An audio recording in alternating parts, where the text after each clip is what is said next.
Don't download Ahrefs Enterprise SEO Hub app before watching this. Before you download Ahrefs Enterprise SEO Hub, here's the surprising truth most marketers miss. It's not just a keyword tool, it's a full-scale SEO intelligence platform, and using it effectively requires more than just basic knowledge. Step 1. Understand your goals. Ahrefs Enterprise offers site audits, backlink tracking, competitor analysis, and content gap insights. Most people get this wrong. They dive straight into keywords without mapping a clear SEO strategy, which can lead to wasted effort. Step 2. Set up projects and dashboards carefully.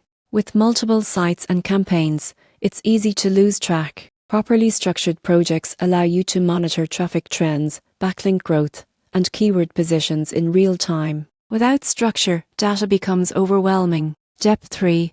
Leverage content insights. Ahrefs provides powerful content analysis, helping you find high-performing topics and optimize your pages. But the surprising truth is, if you don't act on the insights or update content consistently, even the best data won't improve rankings. Step 4. Monitor competitors strategically. Enterprise-level tools let you track multiple competitors, the top content, and backlink strategies. Most people ignore this, yet it's one of the fastest ways to stay ahead in search results. The upside: when used correctly, Ahrefs Enterprise can increase organic traffic by up to 40% and provide actionable insights that directly impact conversions. Its backlink index and keyword explorer are unmatched for large-scale SEO operations. So should you download it? Yes, but only if your team has a clear SEO plan, the bandwidth to track multiple campaigns, and the discipline to act on the data. For small teams or basic SEO needs, the full enterprise suite may feel overwhelming. Subscribe for more honest reviews that help you make smart decisions before investing in powerful marketing tools.